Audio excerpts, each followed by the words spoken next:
The African story has been told for long in a way that has been contested by those whose stories are being told.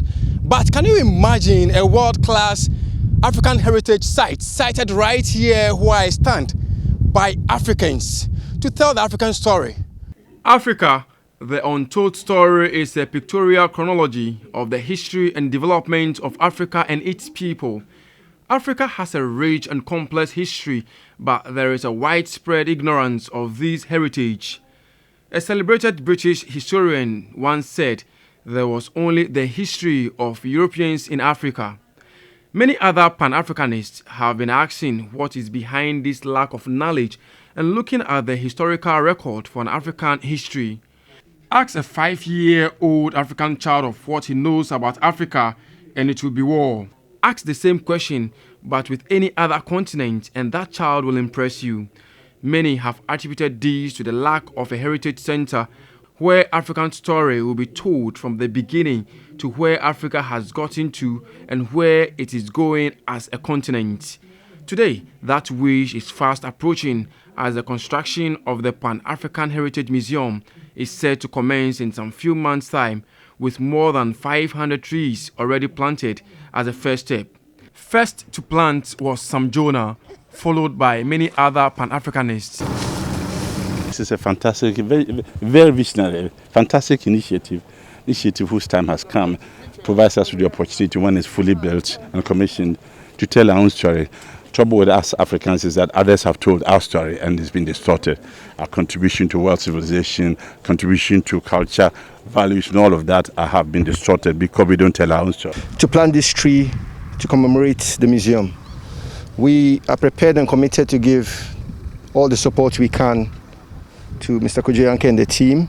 Wherever we lived, Holland, Mexico, England, they let us see the ways in which being the people of African descent in those communities changed the worlds that they had entered. This museum would be a museum for the continent, that everybody would come to learn about the history of our ancestors and our culture and our tradition. I just heard about it and then I thought I wanted to be part of this because this is big. This is not just for Ghana, but this is Africa. This is the whole world. Wherever blacks are, we are celebrating blacks all over the world. The Heritage Museum Complex in Ghana will provide opportunity to unlearn and relearn the history, culture, ideas and civilization of Africa from mankind's creation till the present.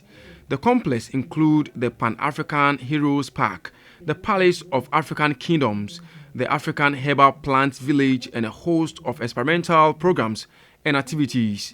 The chairman of the Pan-African Heritage World, Kojo Yankah, is confident the project will forever change the narration about Africa. It is time for Africans to take a step back and see where we went wrong, learn about each other, work together and produce a strong continent and therefore a strong black race. And I believe strongly that this will come to pass. From the way that the responses have been throughout the world, I'm confident. He called on all Pan-Africanists to support this vision. I want the whole Pan-African world to know that there is a place that they can read about their history, about their culture, about their civilization, about their past. We have been scattered for too long. Let's all get together and learn about each other. The museum project is endorsed by the African Union Commission, the Association of African Universities, and many other international organizations. For many, it's their dream and wish that this world-class African Heritage Center is completed as soon as possible to tell the African story. Joseph Armstrong, Gold Alibi, TV3, Pomazi Hills, Central Region.